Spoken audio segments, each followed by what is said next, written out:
बिस्मिल्लाहिर्रहमानिर्रहीम। अस्सलाम वालेकुम नाज़रीन। आज मैं आपसे सुकून के बारे में बात करना चाहता हूँ। सुकून क्या है, सुकून क्यों नहीं है और सुकून कहाँ है, सुकून हम कैसे हासिल कर सकते हैं। आजकल के दौर का एक बहुत बड़ा मसला बेसुकूनी है। बज़ाहिर इंसान के पास सब कुछ होता है और उसके पास सुकून नहीं होता। उसकी तबीयत परेशान रहती है और वो इधर उधर भटकता फिरता है सुकून की तलाश में। तो आखिर क्या है, क्यों है ये सब कुछ, तो इसको समझने की ज़रूरत है। लेकिन सुकून को समझने के लिए हमें ये पहले समझना पड़ेगा कि सच क्या है। सच जो है वो दो किस्म का हो सकता है, एक अज़ली और अब्दी सच और एक वक्ती और आर्जी सच। आज हम इसके पहले हिस्से पे बात करते हैं और वो है अज़ली और अब्दी सच, यानी एब्सोल्यूट ट्रूथ। एब्सोल्यूट ट्रूथ क्या है?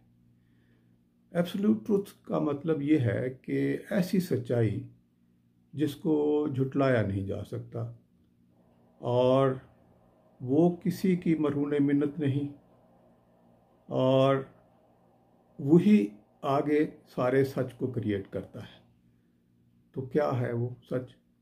वो एक क्रिएटर ही हो सकता है, और ऐसा क्रिएटर जो तमाम क्रिएशन का मालिक हो, तो जिसे हम सब अल्लाह के नाम से याद करते हैं। अल्लाह ताला सबसे बड़ा सच है और कतई सच है, एब्सोल्यूट ट्रूथ है, क्योंकि वो अज़ल से है, अबद तक रहेगा और उसको तस्लीम किए बग़ैर कोई गुजारा नहीं।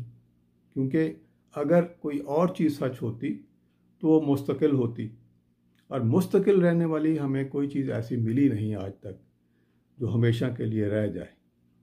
तो एब्सोल्यूट ट्रूथ ही है जो एक ऐसी सच्चाई है जो हमेशा रहेगी और जिसे तस्लीम किए बग़ैर हमारा गुजारा नहीं।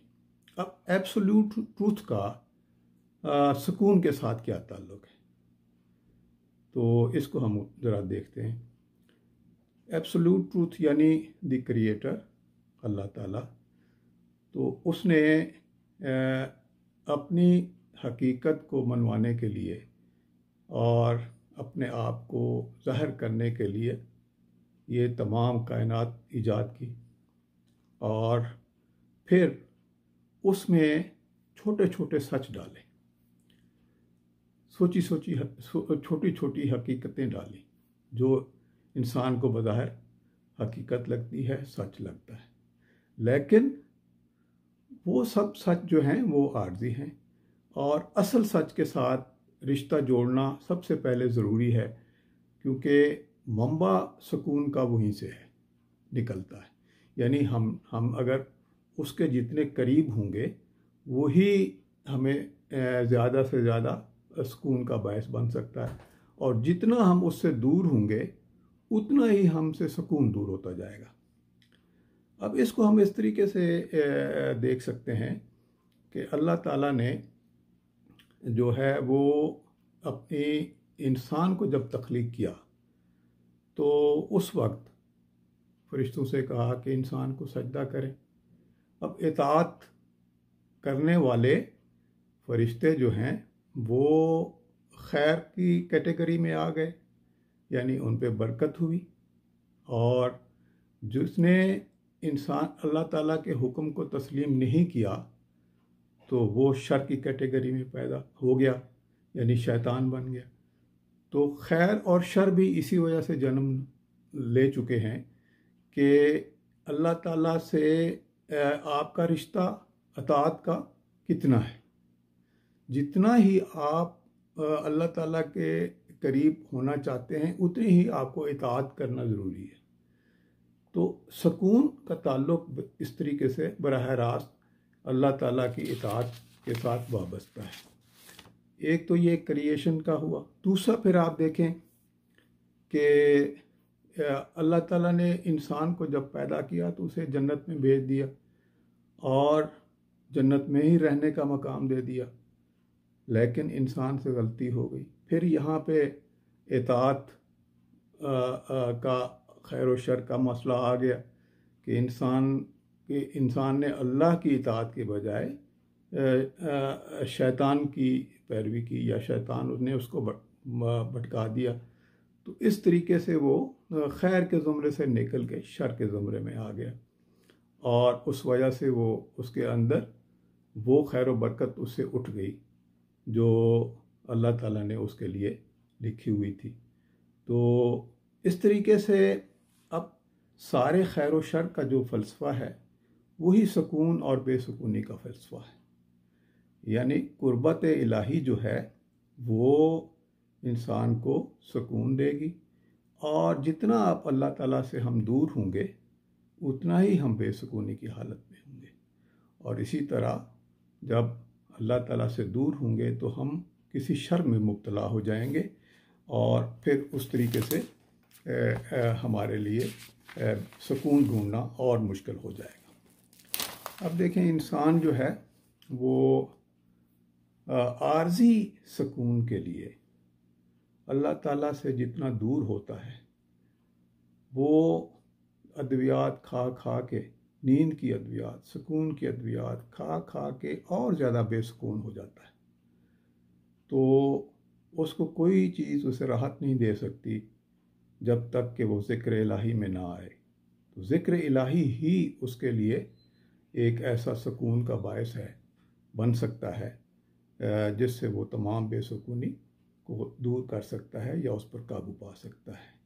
तो क्या ही अच्छा हो अगर हम अल्लाह ताला के ज़िक्र से अपनी ज़िंदगी में सुकून लाएं और छोटी छोटी सच्चाइयों को उतनी इम्पॉर्टेंस ना दें जितनी कि हमने अल्लाह के कुर्ब को देनी है। जब हम अल्लाह के करीब होंगे तो हम यकीनन पुरसकून रहेंगे, हमारा ज़हन पुरसकून रहेगा, हमारे आमाल से, हमारे एक्शन से दूसरों को सुकून मिलेगा। तो सुकून का ताल्लुक़ सिर्फ ज़ात से नहीं है। अगर आप पुरसकून हैं और आपके साथ रहने वाले इंसान इंतशार का शिकार हैं तो आप भी बेसुकून हो जाएंगे। तो जब इनफरादी तौर पर हम अपने आप को पुरसकून रखने की कोशिश करेंगे तो उसका असर एक दूसरे पर पड़ेगा और एक मुआशरा जो है वो पुरसकून माहौल में दाखिल हो जाएगा। तो ये एक इसका हम दूसरा हिस्सा वो हम नेक्स्ट व्लॉग में डिस्कस कर लेंगे। अभी आज के लिए सिर्फ इतना ही काफ़ी है कि ज़िक्र इलाही ही एक ऐसा रास्ता है जो हमें सुकून की तरफ ले जा सकता है। तो आखिर में मैं आपको एक हम्द और एक नात आपकी खिदमत में पेश करता हूँ। हम्द। तू है खालिक सभी करीनों का, तू है खालिक सभी करीनों का, तू है मालिक मकां मकीनों का, तू है मालिक मकां मकीनों का। तूने जिस्मों में रूह डाली है, तूने जिस्मों में रूह डाली है, तू है रूहे रवां सफ़ीनों का, तू है रूहे रवां सफ़ीनों का। तूने बख्शा है कायनात को रंग, तूने बख्शा है कायनात को रंग, तू है आलिम खफ़ी दफ़ीनों का, तू है आलिम खफ़ी दफ़ीनों का।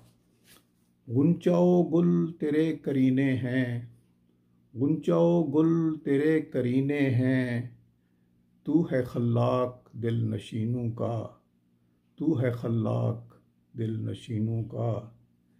तेरी रहमत का अब्र छाया है, तेरी रहमत का अब्र छाया है, तू है कासिम सभी खजीनों का, तू है कासिम सभी खजीनों का। तू है खालिक सभी करीनों का, तू है मालिक मकां मकीनों का। एक नात मुलाज़ा फरमाइए। मुझको इज़्ने पारसाई चाहिए, मुझको इज़्ने पारसाई चाहिए, कैद में हूँ बस रिहाई चाहिए, कैद में हूँ बस रिहाई चाहिए। मिदहते आका करूँ कैसे बयां, मिदहते आका करूँ कैसे बयां, बस नवीदे लब कुशाई चाहिए, बस नवीदे लब कुशाई चाहिए। कैसे कर पाऊँगा अर्ज़े मुद्दआ, कैसे कर पाऊँगा अर्ज़े मुद्दआ, इसमें ज़ौक़े किब्रियाई चाहिए, इसमें ज़ौक़े किब्रियाई चाहिए।